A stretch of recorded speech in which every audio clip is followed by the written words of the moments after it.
রাজধানীর সড়কগুলোর ৭০টি জংশনে ইউলুপ পদ্ধতি প্রয়োগ করে যানজট নিরসন করা সম্ভব, এই দাবি ট্যাক্সি চালক মোহাম্মদ আলীর। আর এই পদ্ধতির অন্যতম অনুষঙ্গ হবে ক্লোজ সার্কিট ক্যামেরা। তার মতে এতে সিগন্যাল বাতি আর ট্রাফিক পুলিশের ওপর নির্ভরশীলতা কমবে অনেকটাই।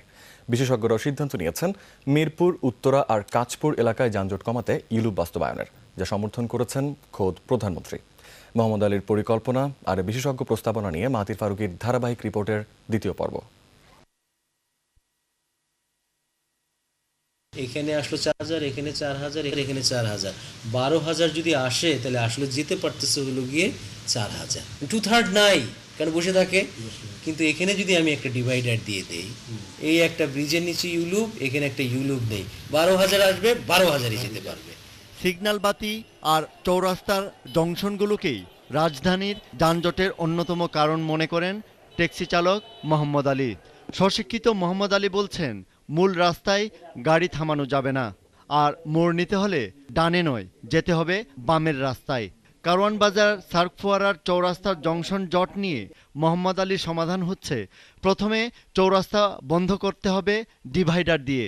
পান্থপথ থেকে বাংলা মোটর যেতে ফার্মগেটের ইউলুপ ঘুরে আসতে হবে, আর ইটিভির সামনের রাস্তার গাড়ি পান্থপথ যাবে বামে টার্ন নিয়ে বাংলা মোটরে ইউলুপ ব্যবহার করে।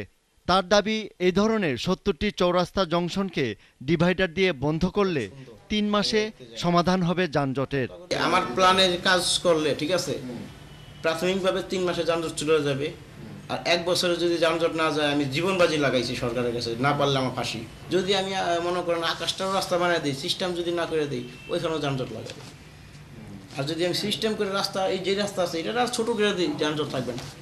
মোহাম্মদ আলীর পরিকল্পনা ও ইচ্ছাকে আমলে নিয়ে বুয়েটের বিশেষজ্ঞ ইতিমধ্যে মিরপুর, উত্তরা আর কাঁচপুর চট্টগ্রাম সড়কের যানজট নিরসনে ইউলুপ পদ্ধতির মাধ্যমে সমাধান খুঁজে নিয়েছেন। আমি গভর্নমেন্টকে যেটা দিছি, এই যে দেখেন, এটা হলো কাঁচপুর ব্রিজ, বুঝতেই পারছেন, চিটাং চলে গেল, এইটা হলো গিয়ে 900। আমি বলবো এটা যদি বিদেশ থেকে কেউ সেফটি অডিট করতে আসে না, ইঞ্জিনিয়ারদের চাকরি যাওয়ার কথা। তো দুইটা হাইয়েস্ট স্ট্যান্ডার্ড রোড একসাথে মাটিতে মিট করবে, এটা গ্রামাটিক্যালি ফল্ট। কি করতে হবে? গ্রেড সেপারেশন করতে হবে। একজন যেতে চায় ঢাকার থেকে চিটাগংয়ের দিকে, আরেকজন সিলেটের দিকে। সিলেট থেকে ঢাকার দিকে রাইট টার্ন নিতে চায়, একজন চিটাগংয়ের দিকে যেতে চায়। চিটাগং থেকে সিলেটের দিকে যেতে চায়, আর একটা ঢাকার দিকে। এখন ঝামেলা করতেছে কে জানেন? এই দুইটা রাইট টার্ন, ওই ক্যাব ড্রাইভারের কথায়। এই দুইটা রাইট টার্ন যদি না থাকতো, আমি মাঝখানে যদি ডিভাইডার দিয়ে দিই, মনে করেন রাইট টার্ন নাই, দেখেন দিকে কেউ কাউকে বাধা দিচ্ছে কি না। সো এখানে যদি কন্টিনিউয়াস ডিভাইডার দেন, তাহলে বলবেন যে রাইট টার্নটা নিবে কোথায় রে ভাই? এই রাইট টার্নটা কীভাবে নিবে? এই ব্রিজের নিচ দিক দিয়ে। ওই যে বলছিলাম না, আমিন বাজারের ব্রিজের নিচ দিক দিয়ে ও সুন্দর একটা দেখাইছে, আমি তখনই তাজ্জব বনে গেছি, এই লোকটার ভিতরে কিভাবে আসলো এই চিন্তাধারা। এটা তো ইঞ্জিনিয়ারদের ভিতরে আসা উচিত। তো এই মাথায় যে এদিকে রাইটটা নিতে যাচ্ছিল, তাকে আমি এমনি ঘুরাই নিয়ে এসে লেফট করে দিলাম, হয়ে গেল।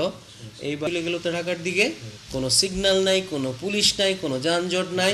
এই দিস ইজ কল ইউলুপ, যেটা মোহাম্মদ আলী নিয়ে আসছিল। এই সেই মোহাম্মদ আলী, গিফটেড বয়। মোহাম্মদ আলী বলছেন, তার পরিকল্পনা বাস্তবায়নে খরচ নেই বললেই চলে, যার সাথে একমত ট্রান্সপোর্ট বিশেষজ্ঞরাও। মাহাতির ফারুকী, 21 টেলিভিশন, ঢাকা।